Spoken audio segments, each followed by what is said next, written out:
All right, so DNA, I went through on a previous video about all the different forms of DNA. I just want to kind of do a really simple drawing review of the forms of DNA. So DNA, deoxyribonucleic acid, this is what carries our traits within our cells, and it's always in the nucleus. Very important there, always in the nucleus. So we're talking about eukaryotic cells. In a prokaryotic cell without a nucleus, the DNA has a different form, and we're actually not really going to go through that in this class. So when a cell is just living its life, okay, it's not dividing. This is the nucleus.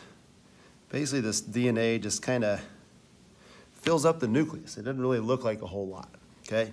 And this is called chromatin. When the DNA is not really in any special form, okay, and the cell is just living its life, the DNA is in a form, the DNA is just filling up the nucleus, and it's called chromatin, all right? Now, when a cell is about to divide,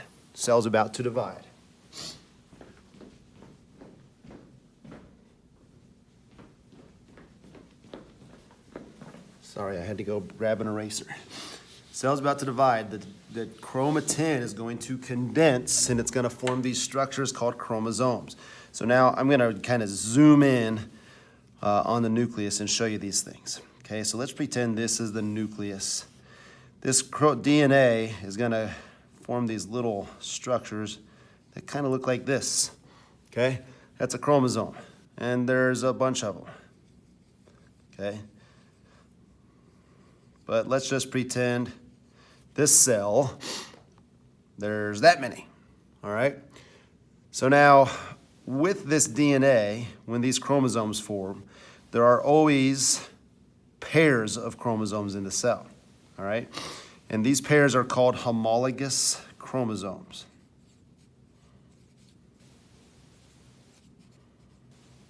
Now, a homologous chromosome is a pair that contains a maternal and paternal, or a chromosome from mom and a chromosome from dad. So let's pretend this is some sort of random animal. It only has this amount of chromosomes in it. So, and I'm going to grab a different color marker.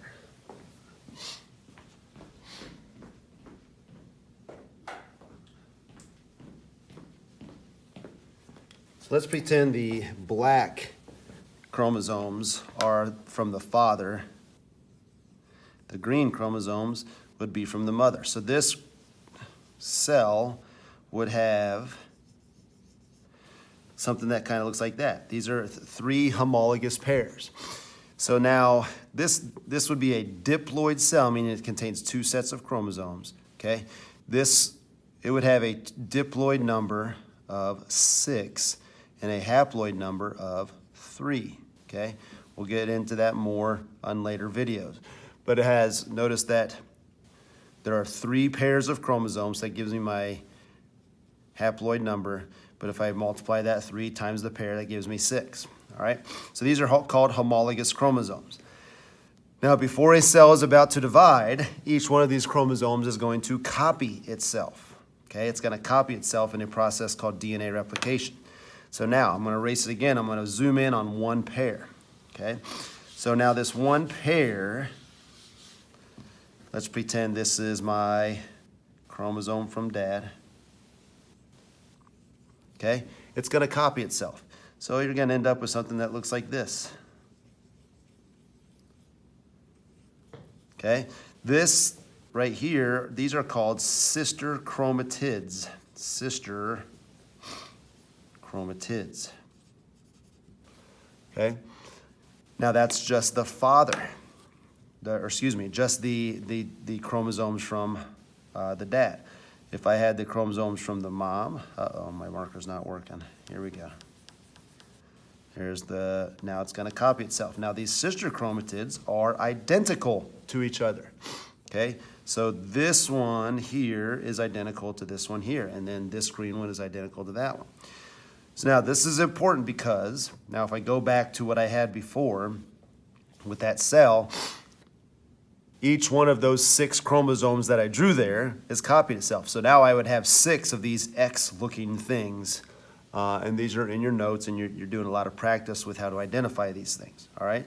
So these sister chromatids are really important because when they cell splits, half of each of them is going to go to one cell, half of them is going to go to the other cell, and that's going to allow each new cell that we're creating to get a full set of DNA.